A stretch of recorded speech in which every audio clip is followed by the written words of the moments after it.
اللہ نے ہمیں ایک نماز عطا فرما دی جس کو ہم آج صلاۃ التراویح کہتے ہیں۔ میرے نبی کے زمانے میں اسے قیام اللیل کہا جاتا تھا، اس لیے حضرت عائشہ رضی اللہ تعالیٰ عنہ کی روایت ہے نا، جس سے 8 رکعت والے حضرات استدلال کرتے ہیں کہ رمضان اور غیر رمضان میں اس کو امام بخاری نے قیام اللیل کا ہی عنوان دیا ہے۔ آپ نے 11 رکعت سے زیادہ نماز نہیں پڑھی۔ ایک ضعیف روایت میں ہے کہ آپ نے 3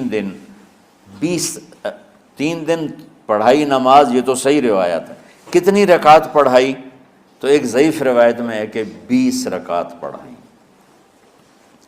اچھا، ضعیف روایت سے عبادت ثابت نہیں ہو سکتی حکم شرعی، تو جب حضرت عمر رضی اللہ تعالیٰ عنہ نے سب کو، اب میرے نبی کے دور میں 3 دن کے بعد آپ تو آئے نہیں کہ کہیں فرض نہ ہو جائے، تو صحابہ اپنے طور پر قرآن سنتے تھے ٹولیوں میں۔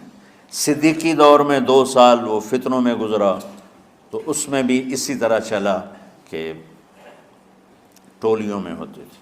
حضرت عمر رضی اللہ عنہ کے زمانے میں حکومت مضبوط ہو گئی، طاقتور ہو گئے، تو ابتدائی سالوں میں نہیں، چند سالوں کے بعد اب مسجد میں تشریف لائے تو لوگ اس طرح کوئی 4 ادھر 4 ادھر 5 ادھر 10 ادھر 20 ادھر، تو کہنے لگے ان کو ایک امام پہ جمع کر دیا جائے تو کتنا اچھا ہوگا۔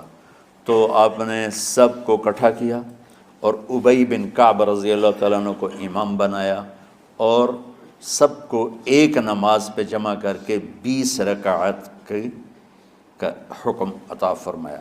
تو حضرت عمر کا یہ عمل اس حدیث کو مضبوط کر دیتا ہے کہ چونکہ میرے نبی نے کہا علیکم بسنتی و سنت الخلفاء الراشدین من بعدی، کہ میری اور میرے خلفاء راشدین کی سنت پر مضبوطی سے عمل کرنا۔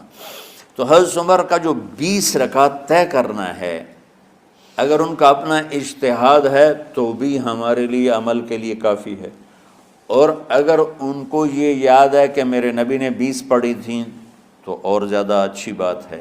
لیکن بہرحال جو 8 پڑھتا ہے ہمارا اس پہ بھی کوئی اعتراض نہیں، چونکہ وہ بھی حدیث کے ساتھ بات کرتا ہے، اور باقی پوری امت 20 پڑھتی ہے، ان پر بھی اعتراض نہیں۔ میں ایک جگہ سے گزر رہا تھا، نماز کا وقت ہو گیا، اہل حدیث کی مسجد تھی، میں وہاں نماز پڑھنے چلا گیا، تو ایک بہت بڑا اشتہار لکھا ہوا تھا، 20 تراویح ثابت کرنے والے کو 5 لاکھ روپے انعام۔ کہ 20 تراویح، سینکڑوں سال سے امت کا عمل 20 تراویح آ رہا ہے۔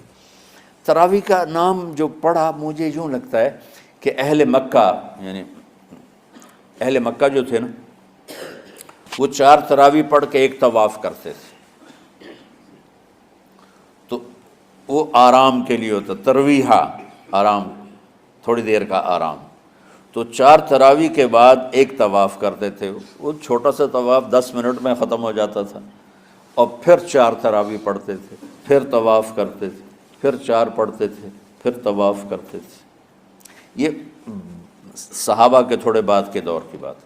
تو مدینے والوں کو پتہ چلا کہ مکے والے تو یہ کرتے ہیں، وہ کہنے لگے اساں کی کریے؟ انہوں نے کہا اسی 40 تراویح پڑھیں گے، 40 رکعت، وہ 40 رکعت پڑھتے تھے۔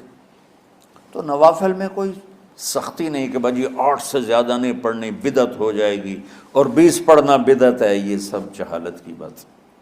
اور یہ 8 پڑھ رہے ہیں یہ غلط ہے، یہ بھی حماقت کی بات ہے۔ جو صحیح حدیث سے دلیل پکڑ کے کوئی عمل کرتا ہو تو بھائیو اس سے بحث نہ کیا کرو، مناظرہ نہ کیا کرو، یہ بہت نادانی والی بات۔ اور امت کا خلق، لاکھوں کروڑوں انسانوں کا ایک عمل پہ جمع ہونا، یہ بذات خود اس کی طاقت کی ایک دلیل۔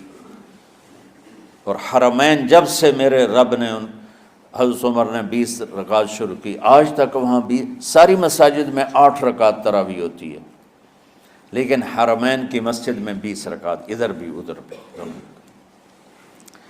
اور یہ جو وہاں ختم قرآن پہ دعا نہیں مانگی جاتی، یہ کس کا عمل ہے؟ حضرت عثمان کا۔ حضرت عثمان نے اپنے دور خلافت میں تراویح پڑھانے والے سے کہا جب قرآن ختم کرو تو دعا کرنا۔ وہ کہنے لگے جی کیا دعا کروں؟ کہ جو تیرے دل میں آیا کرنا۔ تو ختم قرآن کی رات تراویح کی آخری رکعت میں من الجنت والناس کے بعد دعا کے لیے ہاتھ اٹھانا، یہ حضرت عثمان رضی اللہ تعالیٰ عنہ نے اس کو زندہ فرمایا۔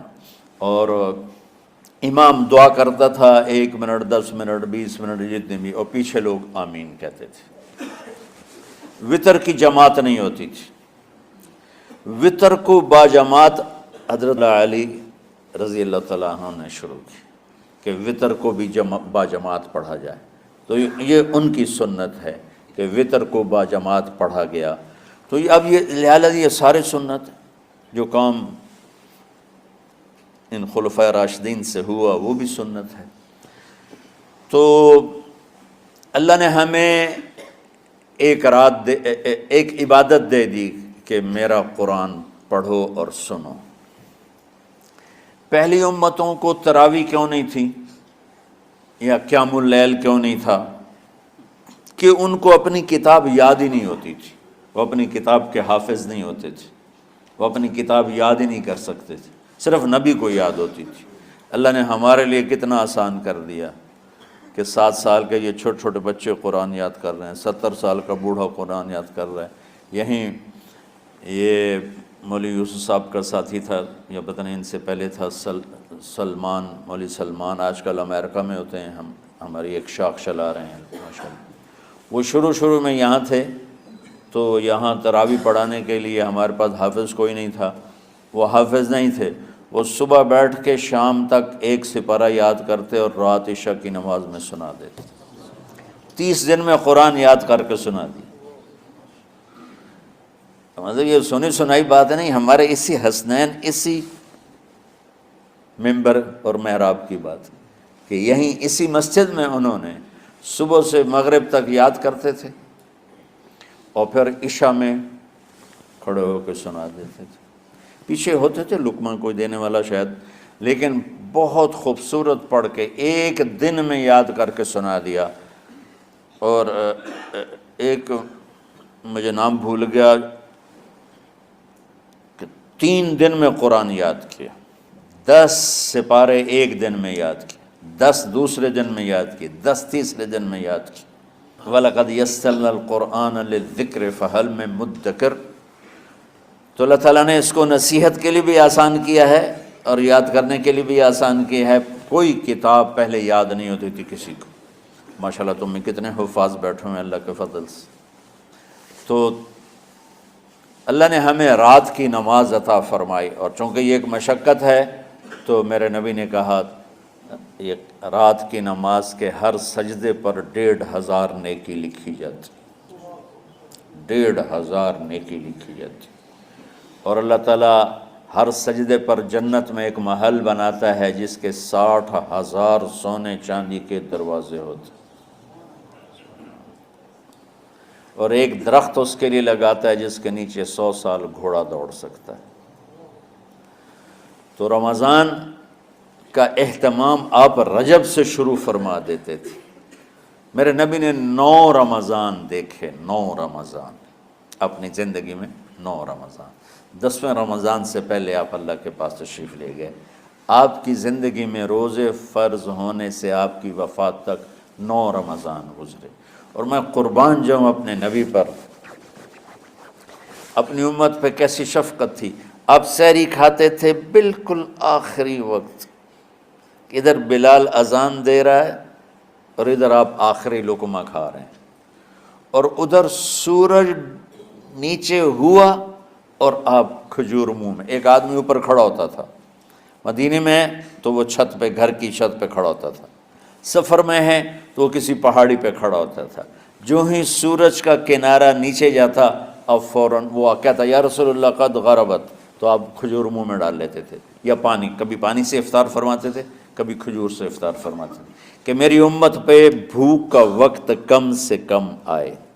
آج کل جو یہ ہمارے افطاری کے اوقات ہیں نا، یہ سورج ڈوبنے کے بھی 2-2.5 منٹ بعد کے ہیں کہ احتیاطاً، ٹھیک ہے چلو احتیاط کر لو کوئی مسئلہ نہیں، لیکن اصل ہے ادھر چونکہ اب سورج ہمیں نظر ہی نہیں آتا ہے، اس طرح ہم گھرے ہوئے ہیں شہروں میں، دیہاتوں میں بھی اب اس طرح کا ماحول ہے کہ وہ نظر نہیں آتا ہے، تو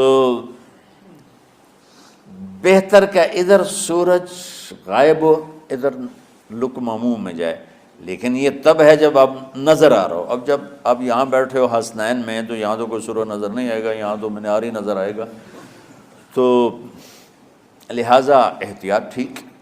ہمارے اہل حدیث بھائی وہ 2 منٹ پہلے ہم سے افطار کرتے ہیں، تو بڑی اچھی بات ہے کہ سورج کے غروب ہونے کا جو اصل وقت ہے اس کے ساتھ ہی افطار کرنا۔ اور سحری میں ایک واقعہ سناتا ہوں، آپ سحری کھا رہے تھے، بکرے کی سری پکی ہوئی تھی، تو مولا علی رضی اللہ تعالیٰ عنہ اور عرباض بن ساریہ رضی اللہ تعالیٰ عنہ آپ کے ساتھ کھانا کھا رہے تھے، تو حضرت بلال ہے، یا رسول اللہ وقت ختم ہو گیا ہے، میں اذان دینے جا رہا ہوں، آپ برائے مہربانی کھانا پینا بند کریں، اور یہ کہہ کر چلے گئے۔ ایک انصاری عورت تھی، اس کے گھر کی چھت پہ چڑھ کے اذان دیتے تھے، چڑھنے لگے تو پھر واپس آئے کہ دیکھوں اللہ کے نبی نے کھانا چھوڑ دیا یا نہیں، آ کے دیکھا تو وہ کھا رہے تھے۔ انہوں نے کہا یا رسول اللہ واللہ لقد اصبحت، یا رسول اللہ اللہ کی قسم سحری کا وقت ختم ہو گیا، صبح ہو گئی۔